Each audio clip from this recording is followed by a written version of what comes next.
it's Dr. Jenn Kennedy. I'm a sexologist and couples therapist. The Pleasure Project podcast is about sex and relationships. So this includes discussions on desire, dysfunction, dissatisfaction, exploration of all things sex related. So sometimes I'll do toy reviews and we'll look at trends, and sometimes I'll also enlist other experts. We'll increase your insight and enhance your pleasure. So tune in.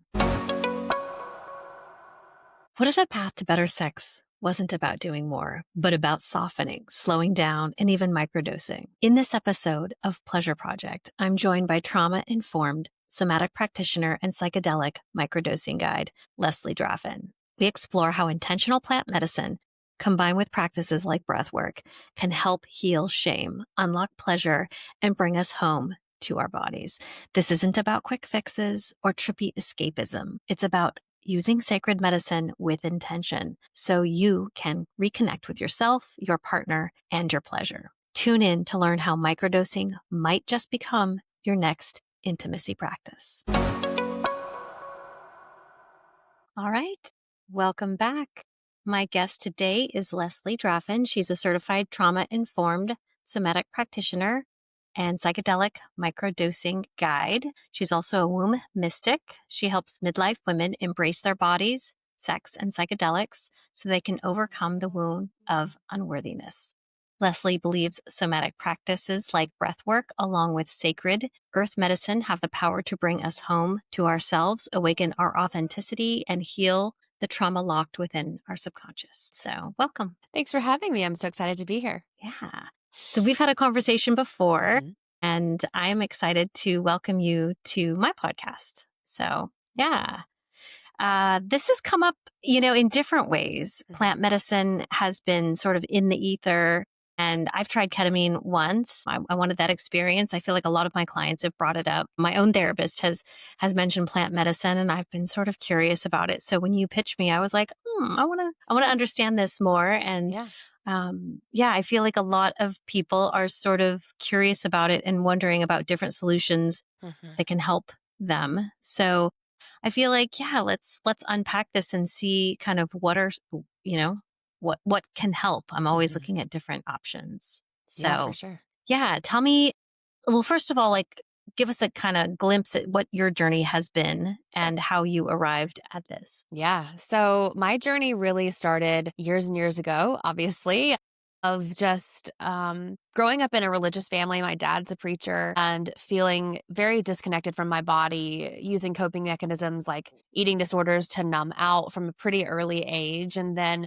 I guess the story around my pleasure really started because at 18, I got herpes right after I had had my first sexual encounter. And so for me, that really activated this very deep wound of unworthiness that I'd had since birth, probably because I was adopted and I had a lot of trauma baked into my subconscious and my nervous system because of that experience. But at 18, I'm a freshman in college. I'm away from home at the first time. And just after I'd had sex for the first time, I get this diagnosis. And it was 2005. It felt like a death sentence. And so for me, it really So much shame. so right? much Just- shame. And I just fully spiraled. I fully spiraled into alcohol abuse and even deeper into my eating disorder, toxic relationships with folks who gave me scraps. And really, what was fascinating for my story is I got addicted to overachieving and trying to prove how good I was and how worthy I was. And so for my entire 20s, as I climbed the corporate ladder in television news, I really had this conscious and subconscious belief that, well, if I'm really successful and I'm making a lot of money and a lot of people are seeing me, then of course someone's going to love me, right? Because I'm so worthy of it. Because can't you see how good I am? And on the inside, I was, like I said, suffering from anorexia, abusing alcohol, abusing Adderall, and so deeply disconnected from my body that it really took a really devastating divorce in my late 20s to bring me to therapy, to bring me into, I guess you'd say, the first of my dark nights of the soul, to really begin to see everything I had been doing and figure out a way forward. Now, my true healing started, I think, in 2019 with my spiritual awakening, because the thing that had happened for my entire 20s is I had been deeply disconnected from God, probably agnostic. I believed in a higher power, but I didn't really know what that was. And so when I had my spiritual awakening in 2019, I really started to figure out practices to help me feel safe in my body, somatic movement, somatic breath work, meditation that looked more like movement meditations, right? And finally, reconnecting with my menstrual cycle, reconnecting with my womb, which dug up a lot of sexual shame, right? But then finally finding psychedelic medicine to, I think, really add that extra layer of reprogramming my subconscious beliefs around what I was worthy of and what I deeply desired. That for me was really healing. And so all of that to say, I spent a really long time afraid of my body, hating my body, disconnected from my Mhm. body, and all of those things when it came to pleasure as well. And for me, pairing embodiment practices, somatic practices with psychedelic medicine finally became what helped me learn to love myself, get sober, and experience more pleasure than I thought I ever could. Well, that's amazing. The concept of microdosing Mhm. has been floating in the ether, and I've been wondering. I mean, it's what it sounds like, right? It's Mhm. really small amounts Yeah. and I have not tried it. I don't completely understand. Yeah, so unpack it for us Yeah, because I I don't absolutely understand will. it. For sure. So, what we're talking about here, and for the remainder of our conversation, we should just also say I deal specifically in psilocybin, AKA magic mushrooms. There are Okay. many other psychedelic medicines, ketamine being one of the psychoactive medicines that you yourself said that you experience, but you've got a lot of different psychoactive medicines out there. Mhm. We're just talking about mushrooms. So, a microdose is a dose that is so small, you're not hallucinating, and you're able to go about your everyday life. And while studies on microdosing are still coming forward, what we are seeing, at least with colloquial evidence, right? Like self-reported evidence, surveys, and so forth from the general population of millions of people who have microdosed, is that it's helpful for elevated mood, elevated connection to the body, more presence, more patience, increased neuroplasticity, and really it can be helpful for prolonged positive change. So with a microdose, protocol, that's usually what you would call it, a protocol, you would decide, okay, I'm going to eat mushrooms this many times a week for this many weeks at a time, and then I'm going to take a break. That's a protocol. With my background as someone who's a menstrual cycle educator, I really teach a lot of folks to microdose in tune with their cycle. But you can microdose 2 times a week, 3 times a week, up to 5 times a week safely for 3 months maximum, I usually say, before you take some time off. And again, the key here is you're not high, you're not hallucinating. There's a term thrown around that you may have heard called subperceptual. In my world, I think you can perceive the shift when you microdose, when you are really in tune with your body. It's almost like a What is the zeroing in. goal? What is the goal when you're Yeah. doing the microdosing? Like, The how do goal you? is more presence. So the goal is the zooming in. The goal is in your day-to-day life, feeling like you can extend the place between your trigger and your response and seeing Okay. that happen little by little. The other goal can be more energy, more elevated mood, so better happiness, more connected to nature, more connected to play and creativity. And so in the day-to-day aspects of it, when you're intentionally eating microdoses, your goal could be to find joy today, to see the good in people today, to be more connected to my body's sensations today. Long term, we're looking at goals like decreasing anxiety, decreasing depression, decreasing how triggered you get and how long you spiral after the trigger. Because the neuroscience, the way that this works in the brain, the neuroscience behind psilocybin microdoses is that it helps to turn down the part of the brain known as the default mode network, the high level processing center where like your habits live, your self-talk lives. It's the thing that gets you from home to the grocery store without you having to put a lot of thought into it, right? If you ever like Mhm. come to in the parking lot, you're like, oh, okay, I got here. So when we're operating from our default mode, those of us who are highly anxious or highly stressed, those of us who have had a history of depression, those very rigid self-beliefs and those rigid behaviors and I guess habits, some of those are habits, are locked there in the default mode. And so long-term microdosing, and long-term being 2 to 3 months, can help to soften that space in the brain and turn on other parts of the brain so that Hmm. you can connect new neural pathways. And those neural pathways get like locked in based on the little daily habits that you commit to and you devote yourself to during your practice. So it gives you a little room to sort of create new habits that in theory are going to make your life better, more Yeah, joyful for and sure. yeah, And for me, give you more what I present. think for sure, what I think it did for me is that I was a straight A student in therapy. Like I would be in my therapist's office and she would say things like, "Wow, you're so good at this." Like it's like talking to a peer. I'm like, "Well, why do I still feel like crap? Why do I still have like the You're same so triggers?" compliant. Yeah. Yeah, Like how am I able to right. understand intellectually these things, but I can't make these changes in my life? And so what happened with my microdosing experience is that it sort of helped me zoom out and stop like just being in the story of what had happened to me and being in the everyday muck of the anxiety or the burnout.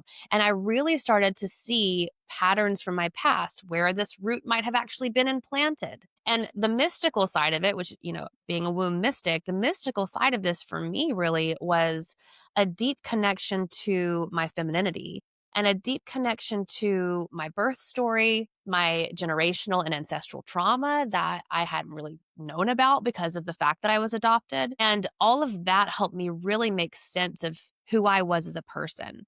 And, when we talk about the fact that I started this process because I wanted to get over my sexual shame. But mushrooms gave me, I had asked them, help me become open to receiving pleasure. And mushrooms will give you what you need, not always what you ask for. And they said, okay, honey, you can't even receive anything. You've got to become open to receiving, period. You are so locked up. You cannot ask for help. You are terrified of being Yeah. vulnerable.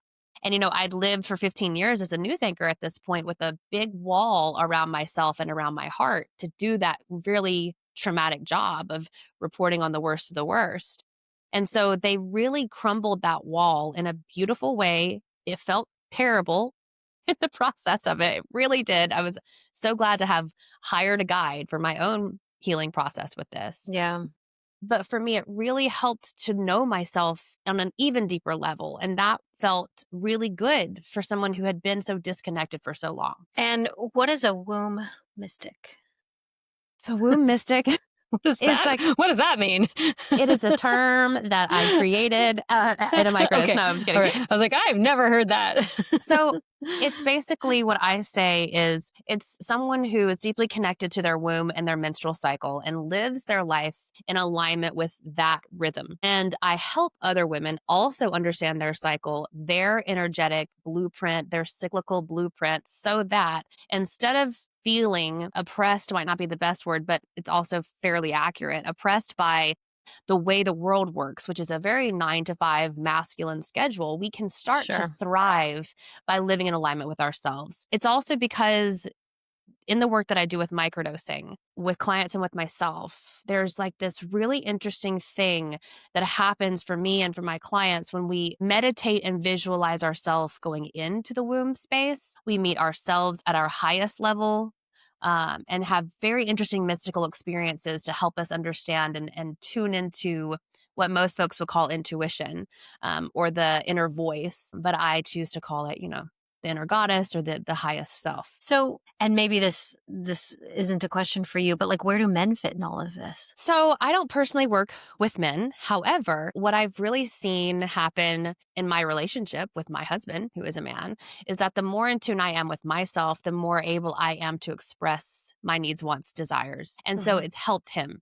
Now, he has also had his own journey with psychedelics and a whole different ball game as far as that goes. But as far as how men would microdose, I mean, you don't have a menstrual cycle, so you wouldn't need to align with the cycle in order to schedule your doses. But again, just like with women, the brain system, the nervous system, all can be really deeply impacted in a positive way by microdosing. The other thing that I have seen in some of the studies, which are usually around veterans, and my husband is a veteran, but what I've really noticed is that it's very helpful for PTSD.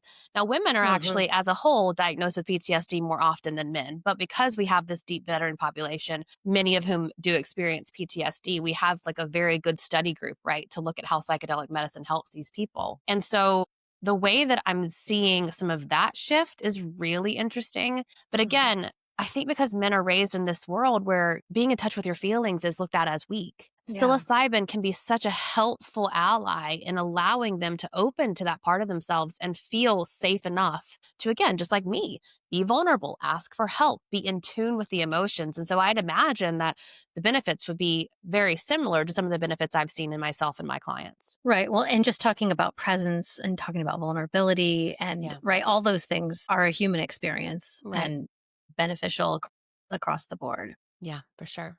So, okay. So great. Let's take a quick break. A quick pause here to share something that I've been working on that I think you will really appreciate, especially if you've ever felt confused or disconnected from your sexual desire. It's a self-paced course that I created for women who want a better understanding of their sexual desire, especially if it's felt confusing, inconsistent, or hard to access. A lot of us are taught that desire should just be there, effortless, spontaneous, always on, but that is not the reality for most people. And when it's not, it can leave you feeling frustrated or like something is wrong with you. If you've ever felt turned on one day and completely disconnected the next, or if you've struggled to say what you really want sexually, if you're both excited by the idea of vibrant sex and hesitant about what that even looks like, this course is for you. Desire is complex. It lives in your brain just as much as your body. And in this course, I guide you through the understanding of your unique relationship to it without pressure, shame, or performance. You'll get short videos and guided worksheets to help you map out your personal erotic template, identify what turns you on and off and what shuts you down, understand the blocks that might be getting in your way, reconnect with your body, and you'll explore your sexual self with more confidence and curiosity. You can go at your own pace. You don't need to want more sex. You just need to want to know yourself better. So if this resonates, then head on over to pleasureproject.us and learn more and enroll in the course. Now back to the episode. So how can plant medicine help women kind of revisit and reframe kind of past wounds? Mm. I think for me and my clients, the key here is that when you're pairing plant medicine with what I do, somatic healing work as well, it can be first a really lovely tool to help foster safety in the body. And when we feel safe in the body, we can be more present in the day-to-day, right? And I'm sure you know that. Mm-hmm. And so for me, it's that ability to be present in the now that has a really interesting way of being able to see what's happened in the past, see how that's still triggering you, see how those past traumas or that past wounding is impacting your daily life. And from the now, the current place of I feel safe in this moment, I feel safe to explore this, making some decided choices about the way we want to move forward. Or the other thing that happens is, and again, this is a very like mystical thing. The other thing I've seen happen is when I meet with clients, I guess I should explain this. When I meet with clients, they eat a microdose and then they come to our call, and I do it all on Zoom. And in that time, we oftentimes go into a guided imagery type of meditation. And I never know what's going to come through, and they don't either. But a lot of times when we have been digging around in the subconscious about a past wound or a past trauma, things will present themselves in those meditations. For instance, inner child, for instance, a protective part, for instance, a pain or sensation in the body that then kind of tells us what it wants. So those are all some of the reasons why I've seen this help with things like trauma and help people move through it. But I guess I really do first think that it's just the ability to stop living in the past and fearing the past because of the present moment safety that psilocybin can provide. That for me is something that helped myself and some of the clients that I work with most. And they don't know what's coming up, right? It's just Mm. going to present because it's so, I mean, the unconscious holding with so Mhm. many of this wounding. Because a lot of times, too, it's not this acute trauma, it's Right. a lower level shame based Mhm. thing that's happened. And it could have been this passing smaller trauma of embarrassment or feeling of insufficiency or, yeah, ostracism or something like that that For often sure. presents. I typically am more addressing that through like EMDR or some other somatic, but interesting that. And it's the somatic thing too. So when I first started the work, like I said, I began as a menstrual cycle educator probably 4-ish years ago and was really seeing a ton of repressed trauma come up in the womb. And sometimes it was women who would come to me and they knew they had experienced something like sexual trauma. And sometimes it was women who would come to me and it wouldn't feel to them like anything major had happened, but it was this low level hatred of the body or fear of sex or fear of sexuality or fear of their desires that sort of started to leak out as I was doing the menstrual cycle work, which led me to additional trainings in several in trauma informed care and Mm-hmm. somatic therapy and all of those things. But what's fascinating to me is that when you add in the tiny little dose of microdosing, right, of mushrooms, and then you find safety in the present moment and you allow your sort of conscious mind to soften, your body can start to speak to you in really new and profound ways. And so if you're someone like me who lived only in the head, like I remember I was in therapy years ago and my therapist had me draw like the body outline. It was like color in your body and my head was like bright yellow and everything else was staticky gray. So if that's been your case, if you felt unsafe because of maybe something that's happened to you, if you have felt that you've lived much of your life in a religious world where the body is of the flesh and that is, quote, sinful. What I have found is that these little tiny doses of this mushroom medicine can soften your head, your brain, your thinking mind just enough so that your body starts to talk to you in really interesting ways. And so someone will say something like, oh, there's a pain in my back. It feels very old. It does not, Mm-hmm. it feels very familiar. Oh, what is it? And I'm just kind of there as like, okay, and what's it look like? And does it want to tell you something? And they'll uncover these things that feel like profound aha moments that really do shift the way they move forward. Well, this was the fact that I got like stabbed in the back by a partner 10 years ago. And no wonder I feel like sex hurts me now with this person because I don't feel open to being Right. I'm vulnerable still and carrying safe. that guardedness Yeah. because of feeling Yeah. this thing that occurred way back Yeah. when. Hmm. Yeah. And so those blocks, or unblocking them open people to intimacy. Yeah. Because I find that, I mean, most people come to see me because of intimacy issues. And Hmm. oftentimes it's sort of a malaise. They don't Mm, have, maybe they have an acute trauma, but sure. oftentimes they don't. It's just a general avoidance. And sometimes it gets hung on the hook of low desire, but there's not a real clear reason why. And Mm, so, yeah, hmm. I do wonder sometimes if it's, you know, because of something like this, right? Where Yeah. it's just this low level of something's happened or some things have happened or general discomfort, dissatisfaction. Yeah. My other thing, and one of the reasons why I really do see this as something that's helped me with my own pleasure, with my own libido, with my own desire, is because I had that story circulating in my mind, my default mode was you don't deserve to feel pleasure. You certainly don't deserve to, be loved in the way you want to be loved. And that was kind of just like the default mode in my brain that I operated. And I felt like I had to prove constantly. And so when it would come down to like being in the bedroom, I couldn't Hmm. relax. I couldn't let it take its time. I felt like I was wrong if I didn't like immediately become turned on. And so that was just such an interesting story always running underneath my consciousness that when I started to eat mushrooms and use pleasure practices, use sensual practices to Hmm. rewire those thoughts, let it take enough time. That was really powerful and helpful for me because I started to understand this default connection of this is the thought and this is the action doesn't compute anymore.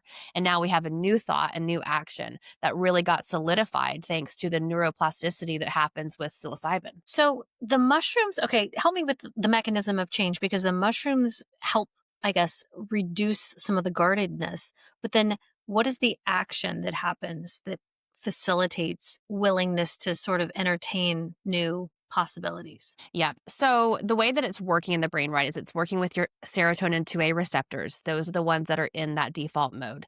But beyond that, what you're really asking, I think, is like what actually creates the change. Uh-huh. And in my world, in my opinion, it's Uh-huh. daily rituals. It is Okay. daily new changing rituals that really help to relax that part of yourself that's been rigidly thinking, like I said, when it comes down to the sex in the bedroom, I have this much time. And if I don't feel turned on by this time, then I'll just fake it or I'll just force it. Right. Uh-huh. And Uh-huh. so for me, it was very much about slowness, rest, and sensual pleasure, not orgasmic pleasure or sexual pleasure.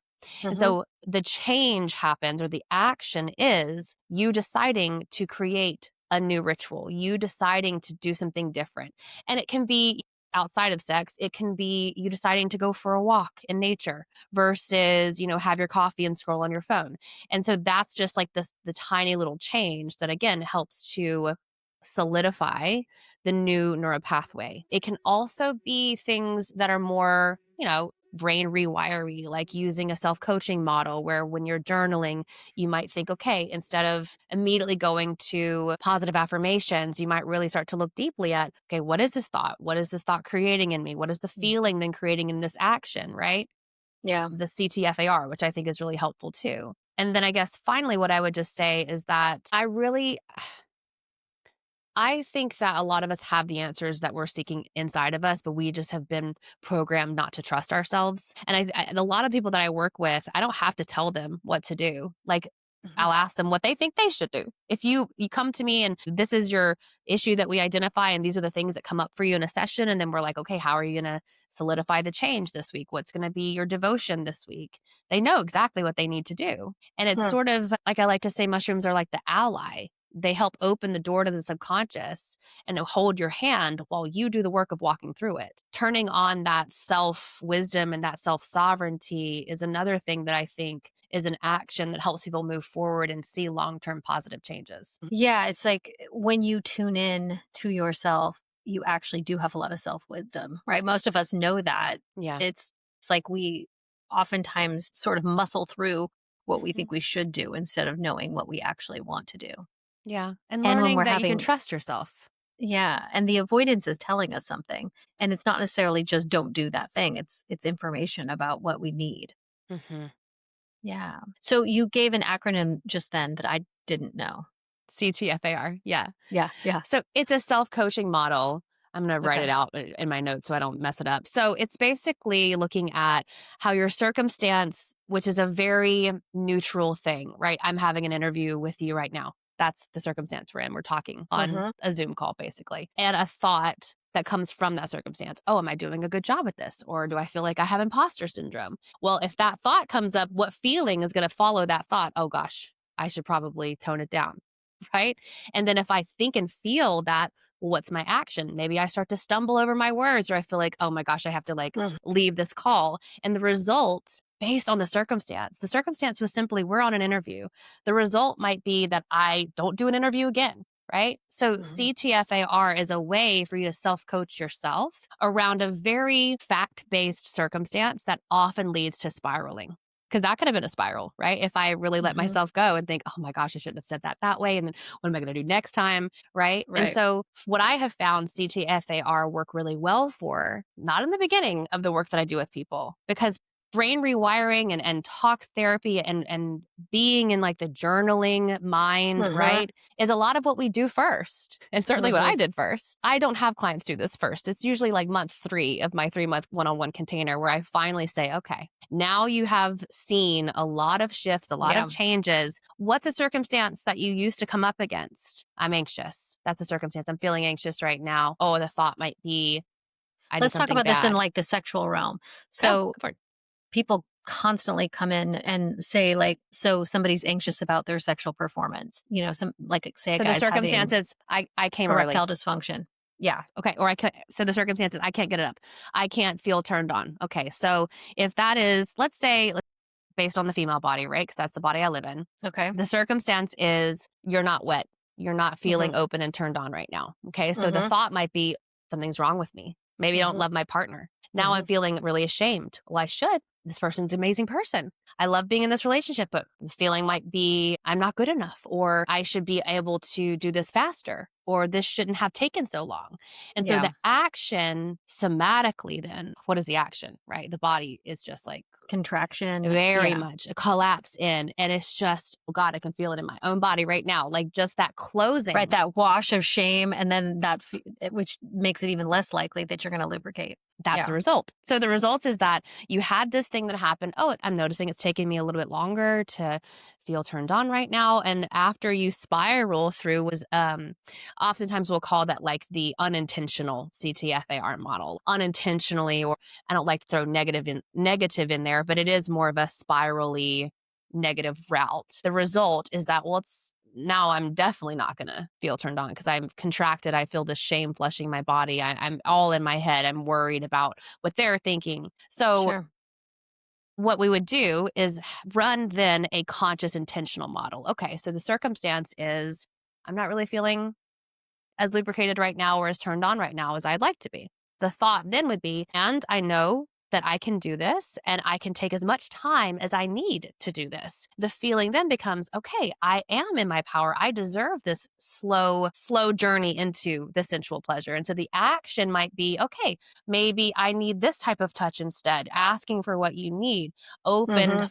It's a much more open and empowering stance. Maybe the action is get lubed. That could always be the action, right? You could just grab that as an action. But somatically knowing, you know what, it's okay that it's taking a while. It's okay. I don't have to rush this. Right. Giving That yourself somatic permission to. feels to me more open-hearted, more open-legged, like really like very much more expansive versus a contraction. And the result then after that, if you follow it down, would likely be, okay, I'm feeling lubricated and ready to go. And then if the result still after you sort of CTFAR, that is, I'm still not feeling turned on right now, you can circulate it back. Okay, and what do I need more of now? And what is this thought? And maybe the new action is, let's get a toy. Maybe the new action, another round is let's get lubrication. So that's sort of what, and that would be tricky to do like clearly in the moment. It's a good thing to do after or before, right? To know how you're going to prep it. But that would be an example of how CTFAR could work in the bedroom. No, I love that though, because it's sort of, rather than just self-blaming and collapsing, it's going, hey, it's permission giving. It's looking at plan B. It's looking at, and it is an intellectual exercise to some degree because you're coaching yourself through the moment and saying, hey, I'm okay. And this isn't exactly what I wanted or hoped, but allowance, And the thing that's nice about it too, is that it really does show how something as neutral as, like, it helps you take the weight off of a circumstance like not being lubed up, not feeling wet, which has a lot of shame, and see it, okay, this is a neutral fact. This is the truth right now. And then see how your thoughts, quickly judging that to be either a bad thing or an okay thing, shift everything from there forward. On. The other thing that I like about it is that it continues to help you understand that just because you have a thought does not mean the thought is a fact. It may feel very true to you in the moment, but you could have a slightly different thought and have a different feeling associated with the thought that could result in a completely different action and result. And so for me, the reason why this is a like junior to senior year of my coaching program, not like, here's your freshman homework assignment, is it's about knowing yourself more deeply. And I think a lot of us, like we've said before, jump straight to the brain, but the somatic feelings that can come forward with this CTFAR really show us a lot of interesting things, right? And just how I had a full somatic response just thinking about that, because that's absolutely something that's happened to me. I still feel it in the body when I think that thought, that I'm not good enough, I shouldn't take this time. I feel that in the body. And so when you start to feel a sensation like that contraction, that's the other thing. And this is kind of like confusing to explain, but you can kind of, I don't know what the word would be, but sort of go in it at a different route, because when you start to sense the sensation, I'm feeling contracted right now. What could this be? Oh, I'm feeling the shame come up.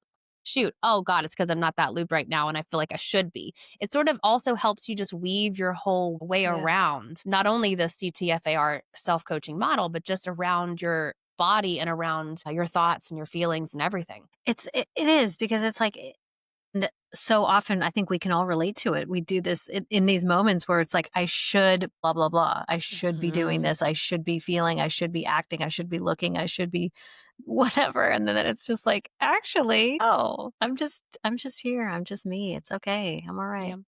And that's funny that you say that, because one of the first things I had a coach tell me early in my self-healing journey, and one of the first things I tell clients, is we have to stop saying the word should. Like, the word should is shitty, truly. And you can change the whole vibe if you say could instead. I could. But like, should is so shame-based. Like, it's just so judgy. I always catch people who say should. I'm like, well, you could. You don't have to. You really don't. Yeah. But yeah, that was really helpful for me too, to just start noticing how often that word came out of my mouth. Yeah, I love that. So it's just the integration is, and just on the larger umbrella of this is more self-integration, right? And the microdosing helps that. Sort of this model of self-coaching helps that. So psilocybin is not legal in California. I don't think it's legal in general, right? So yeah, it's really a gray space. There are cities in California where it's decriminalized, and there are states where Okay. it's decriminalized. There are other cities around the country, DC, for instance, it's decriminalized. But there are Okay. certainly places you can go and work with it legally. Okay. Colorado and Portland, Colorado and Oregon are the two big states that have legislation that has either legalized it or decriminalized it. You've also got places like Costa Rica and Jamaica. And then Mm-hmm. again, and I have to always say this to folks, people are using this everywhere. Yeah. It's been used for millennia by Mm-hmm. our indigenous ancestors all over almost every single continent has some form of psychedelic mushroom that grows naturally there. Antarctica, probably not, So it's Uh-huh. like, it's there. And for me, a huge part of what I had to do when I began the work is to look at if the risk was worth it, knowing that it is a gray space, right? And we were really going to get a I huge know it was check so mark. close. We were so And close, then and it, they really messed up that trial. And so now I think we are set back a little farther for MDMA and psilocybin as approved treatments for things like treatment-resistant depression, PTSD.